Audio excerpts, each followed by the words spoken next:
Amma 7th anniversary Dhamaka offers. Shop 599, win 777 exclusive prizes.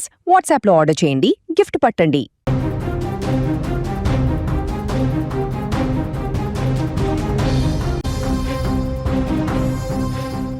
Ameerpet ఈ పేరు వినగానే కోచింగ్ సెంటర్స్, ఉద్యోగ అన్వేషణ కోసం నగరానికి వచ్చిన నిరుద్యోగులు ఎక్కువగా కనిపించే ప్రాంతం.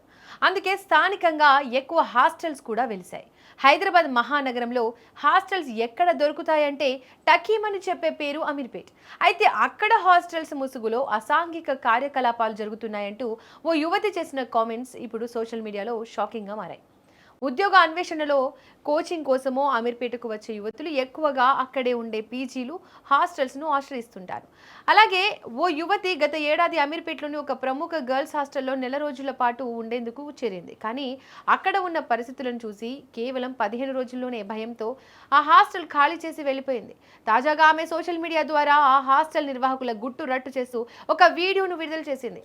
ఆ వీడియోలో సదరు యువతి చేసిన ఆరోపణలు వింటే ఒళ్ళు గగ్గురు పొడుస్తోంది. మొదట హాస్టల్ కనీస వసతులు లేవని, తినడానికి పెట్టే ఆహారం కూడా అస్సలు బాగాలేదని చెప్పింది. సరే, వసతులు ఎక్కడైనా బాగోలేకపోయినా సర్దుకుంటామనుకుంటే అక్కడ అంతకంటే ఘోరమైన పరిస్థితులు ఎదురయ్యాయని ఆవేదన వ్యక్తం చేసింది. గర్ల్స్ హాస్టల్ రూమ్లోకి అమ్మాయిల అనుమతి లేకుండా ఓనర్ తరచూ వస్తుంటాడని బాధితురాలు ఆరోపించింది. అమ్మాయిల రూమ్లోకి ఇలా పదే పదే రావడం ఏంటి అని గట్టిగా నిలదీస్తే ఆ ఓనర్ ఇచ్చిన సమాధానం మరింత షాకింగ్గా ఉంది. ఇక్కడ ఇంతే ఉంటుంది, ఉంటే ఉండు లేకపోతే పో అంటూ నిర్లక్ష్యంగా హెచ్చరించేలా మాట్లాడాడని తెలిపింది. అంతటితో ఆగకుండా ఆ ఓనర్ తన పర్సనల్ ఫోన్ నెంబర్ ఇవ్వాలంటూ వేధించాడని ఆ యువతి వీడియోలో కన్నీరు పెట్టుకుంది. ఇక అన్నిటికంటే భయంకరమైన విషయం ఏంటంటే ఆ లేడీస్ హాస్టల్ ముసుగులో కొన్ని తప్పుడు పనులు, అసాంఘిక కార్యకలాపాలు జరుగుతున్నాయని ఆమె సంచలన వ్యాఖ్యలు చేసింది. ఆ హాస్టల్లో ఉండే అమ్మాయిలను బయట ఉన్న అబ్బాయిలకు సప్లై చేస్తారు అనే విషయం అక్కడ బహిరంగంగానే వినిపించేదని, అందుకే తాను ప్రాణాలు అరచేతులు పెట్టుకుని 15 రోజుల్లోనే అక్కడి నుండి వచ్చేశానని చెప్పింది. ఇలాంటి దారుణమైన హాస్టల్ నిర్వాహకులపై పోలీసులు తక్షణమే స్పందించి కఠిన చర్యలు తీసుకోవాలని, మరో అమ్మాయి జీవితం నాశనం కాకుండా కాపాడాలని ఆమె అధికారులను వేడుకుంది. ప్రస్తుతం ఈ వీడియో సోషల్ మీడియాలో వైరల్గా మారింది. నా పేరు స్వాతి. నేను అమీర్పేట్లో ఉన్న ఏషియన్ పీజీ హాస్టల్లో 1 ఇయర్ కింద 1 మంత్ ఫీజు పే చేసి జాయిన్ అయ్యాను. జాయిన్ అయ్యాక 15 డేస్లోనే నేను వెకేట్ చేశాను. ఎందుకంటే అక్కడ హాస్టల్ మెయింటెనెన్స్ బాగాలేదు. ఆ హాస్టల్లో ఫుడ్ అంత సరిగా ఉండేది కాదు.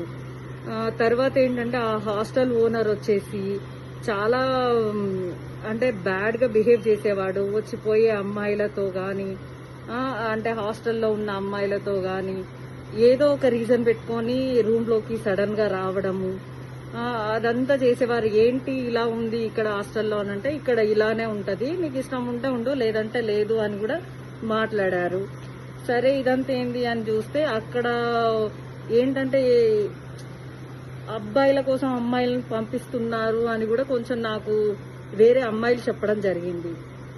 ఇదంతా చూసి నాకు అసలు అక్కడ ఉండాలి అని అనిపించకుండా నేను ఆ హాస్టల్ నుంచి వచ్చేసాను. ఇంకొకటి ఏంటంటే ఆ హాస్టల్ ఓనర్ వాళ్ళ అబ్బాయి కూడా ఎలా అంటే నీ నంబర్ ఇవ్వు అది ఇది అని కొంచెం బ్యాడ్గా బిహేవ్ చేశాడు. దానివల్ల నేను చాలా బాధపడ్డాను.